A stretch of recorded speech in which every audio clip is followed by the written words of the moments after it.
So I'm David from Techstars. I'm Isaac from SendGrid. So don't let the T-shirts fool you. We're a team here. So this talk or this fireside chat is about how to take your startup from inspiration to IPO. And I think the SendGrid story is just an awesome story, and maybe we can spend a few minutes chatting about it. So I think you had an inspiration recently, is that true? Or was it an IPO? Well, the inspiration came about 10 years ago, actually, when it was I was in my house thinking about this idea, and now we're here. Yeah. That's fantastic. You want to tell us about that moment 10 years ago?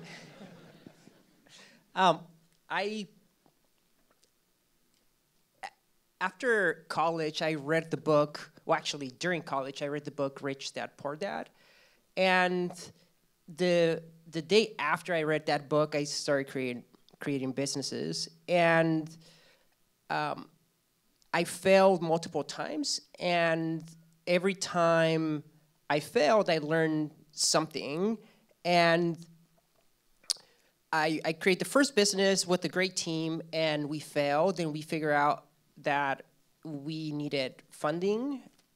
Then the second business, we got funding with a great team, and we failed.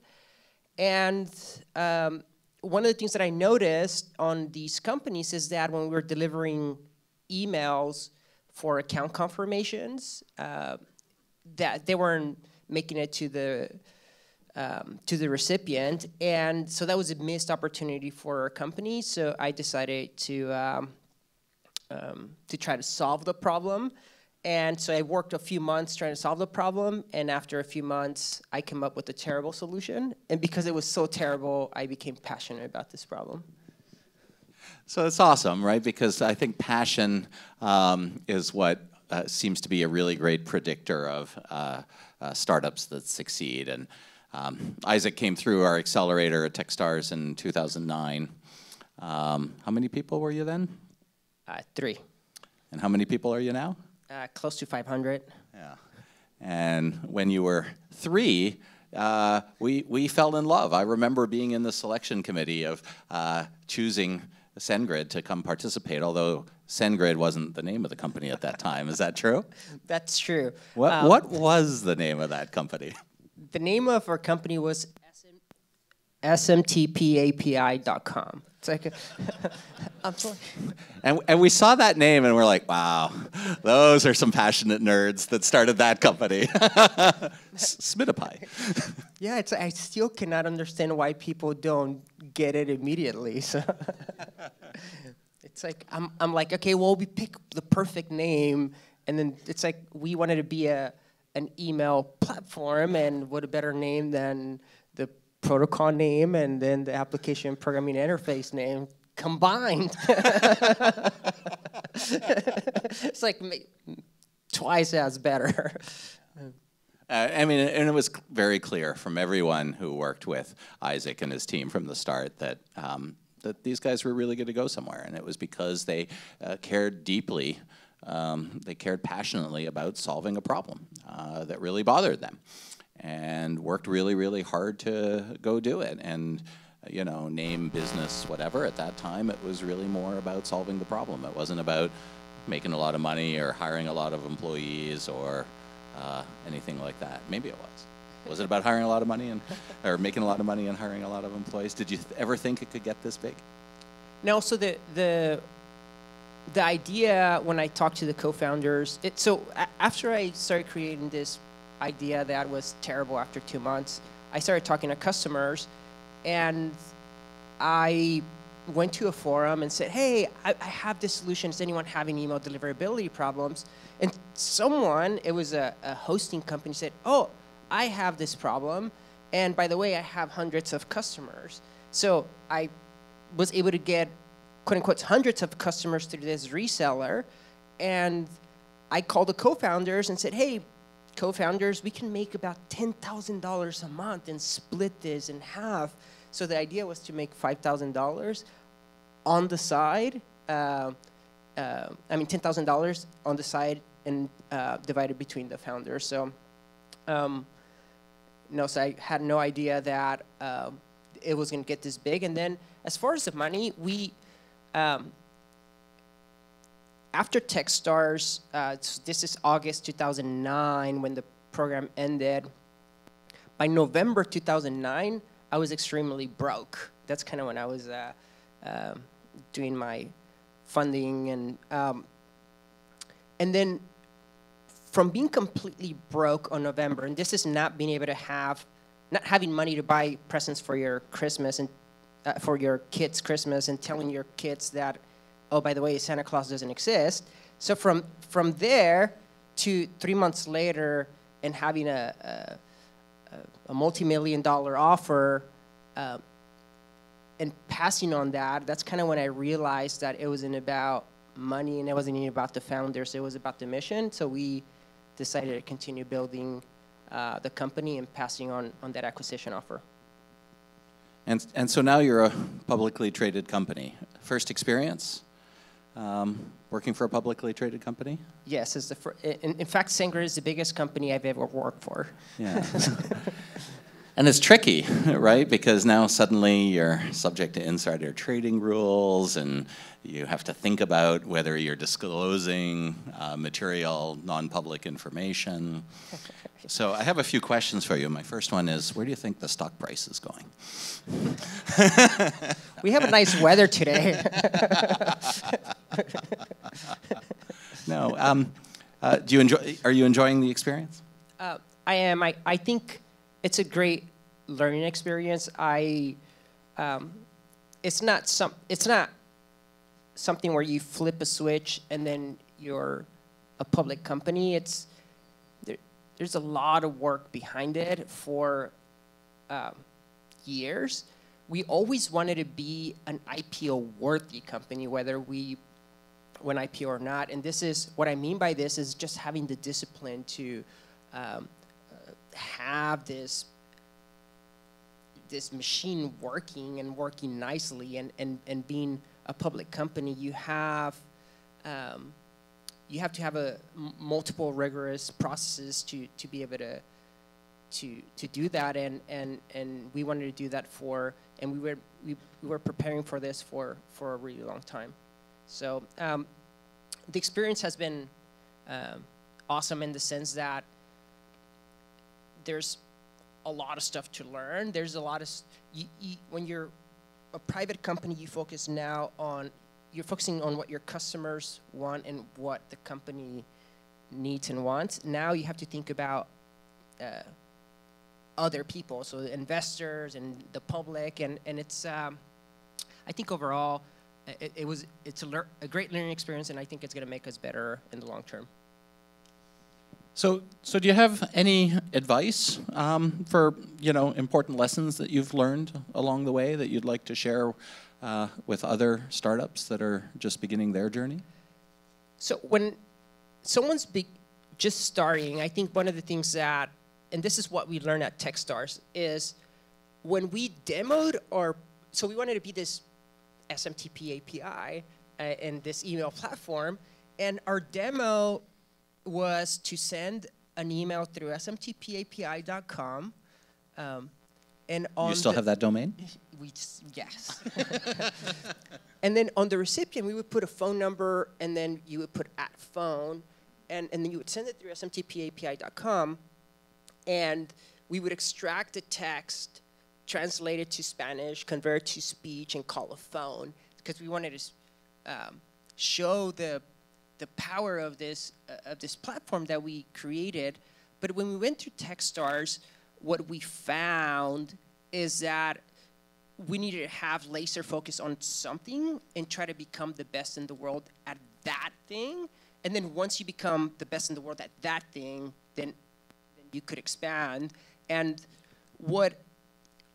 we went from this platform that did all this stuff, parsed email, created all these filters, and to a cloud-based service that increased email deliverability for transactional email.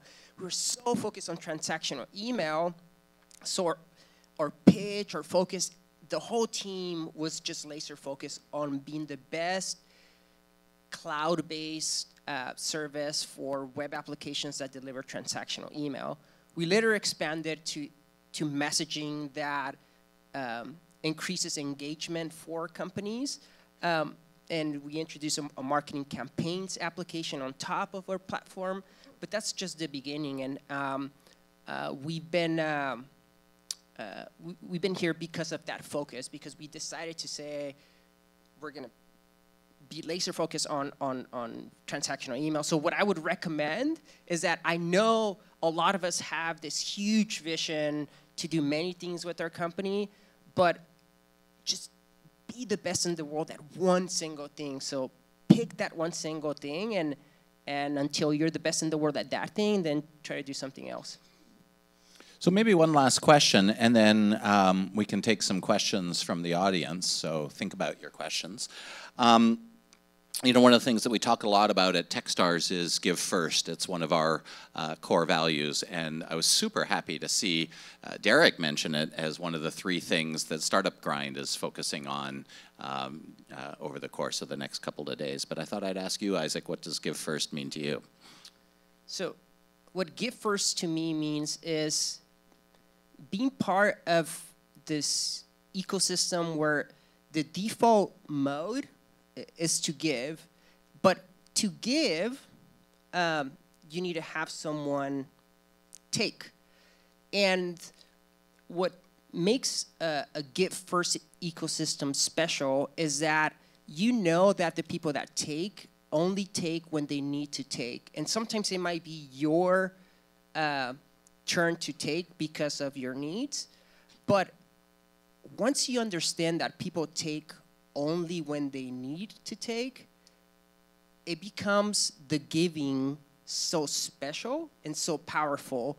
And so that's essentially what give first means to me.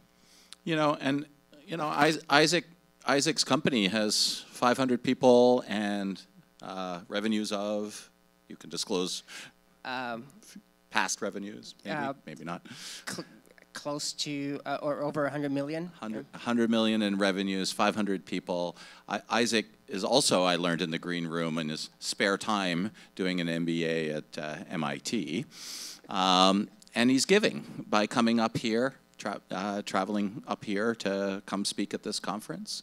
And give first is a really great thing, because to the extent that we've had success or failure in our lives, to pay it forward to others, if we all do that, it's going to make the world a better place. So thank you very much for giving first. Thank you. So yeah, let's applaud that. So I don't know how this is going to work, but let's see if we can take a question or two from the audience. If somebody wants to shout it out, let's see what we can do. Maybe raise your hand if you have one.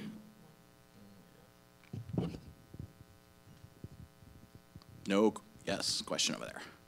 What were some of your biggest fears starting out in your beginning stages that are no longer fears, but yeah? So some of the biggest fears when we started, I think my biggest fear, I have kids, and in fact, the thing that I experienced during Christmas, that was actually something really emotional. I have little kids. I had to tell them that Santa Claus didn't exist. That was a real story. My biggest fear is not being able to provide to them, or for them, and but I realized later on that I always have my skills to rely on, that I could always, if nothing works out, I can always get a job. And so that made it easier for me. But initially, I was afraid of not being able to provide for my family. You know, I think imposter syndrome is something that we encounter a lot with startups, where founders feel like, oh my God, I have to provide for my family, for the employees, for everybody that's working for me. And who the hell am I to be qualified to be able to do that? I know that I've felt that in my career many times. It was the reason that I sold my first startup, and sort of making sure that you realize that it's okay to have those fears, and talking to others about it is helpful, because otherwise it can eat you alive. Yeah, let's go right there.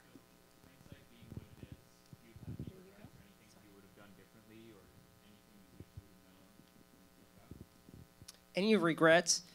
You know, we made a lot of mistakes, but I don't know if I would change any of the mistakes, because I like to think that my mistakes have made me a better person. So I like to learn from the things that we've done right and the things that we've done wrong. I think, yeah, there are many things that you could always argue that you should have changed, that you should change your mistakes. But I don't know what would have happened if we would have changed those, right? So I know I don't even spend energy trying to change anything different, because it's like, I know I can't, so why am I going to spend energy there? But I know that I can always learn from my mistakes, and I will do that also going forward. So I think you should just embrace be intellectually honest and say, you know what, you did a mistake here, and learn from them. The problem is when you don't learn from them. Question over there? Yep.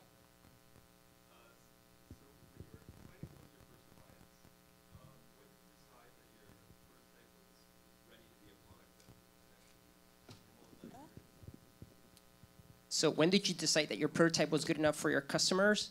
So the way I did it is this reseller that I found, I told this person, you know what, don't pay me anything, just pay for the servers, and I'll work for free until this solution is great. And so but I got it immediately. This is like 5 months in. I know it wasn't a perfect solution, but I wasn't charging for them, and they understood. And by the way, they were charging for that. I think they made something like $50K charging their customers, because the solution was actually pretty good initially, but it wasn't perfect. And I'm like, you know what? I'm going to make this investment, and I just want to learn. I know you're taking a bet on me, and I'm going to pay that back with hard work. And it was a mutual agreement that worked for both of us. The line I always use is, if you're not embarrassed by version 1.0, you ship too late. So that's the rule of thumb I use for when the prototype's ready to go. I think there's a question over there, third row.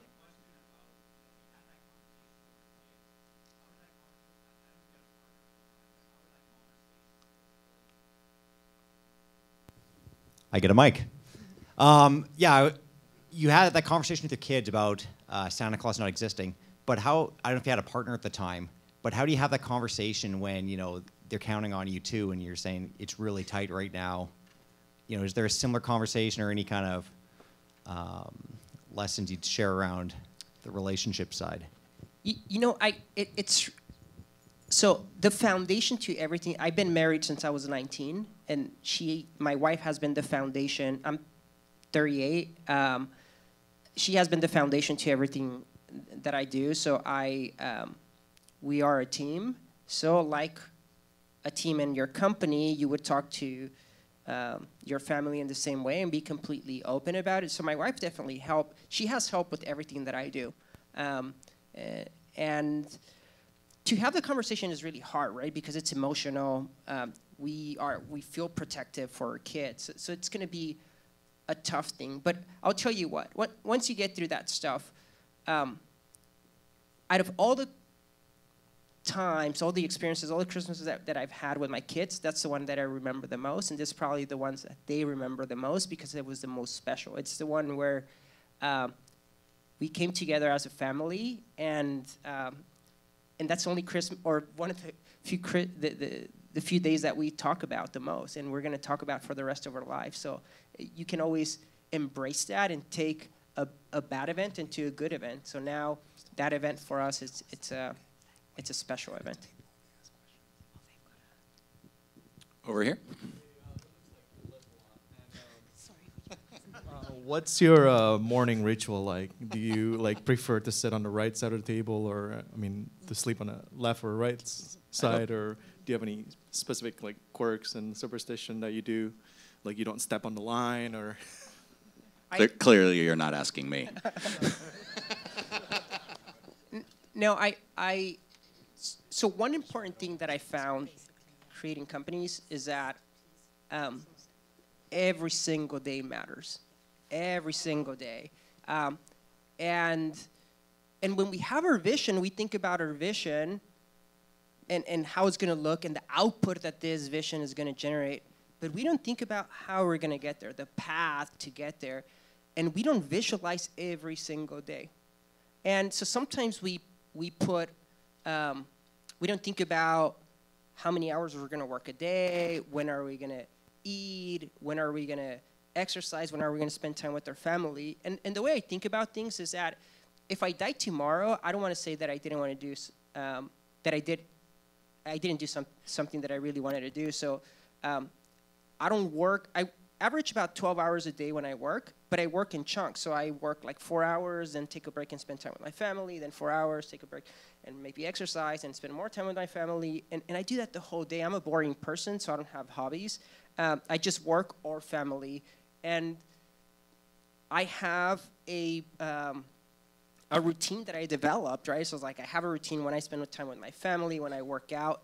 So workout specifically, I do something called intermittent fasting, and I just work out once a day, and I wear the same thing every day so that I don't have mental energy.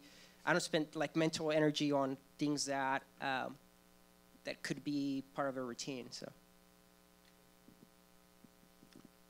Oh, by the way, also Fridays I schedule to be thankful because sometimes we forget to be thankful that we can see, that we can walk, that because we're so worried about paying rent or whatever. So that's another thing. So be thankful for what you have on Fridays on your calendar. That's a good strategy. That's what I do. So I think we have time for one last question over here. Yeah, I have a question regarding the IPO side. You mentioned that thinking about the IPO, you had to clean up some of the internal processes. What are the few big things that you had to think through as you moved towards IPO? What did you change? Yeah, so I think the biggest change that we've had was on the finance and legal side. So we ended up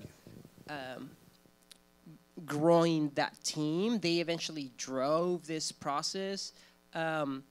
So you have to be disciplined about how you report financials and how you do your billing. And you have to be, there's just so many details that go into it that, but those teams get affected the most. Engineering and product, they essentially satisfy the needs that the finance and legal department were driving.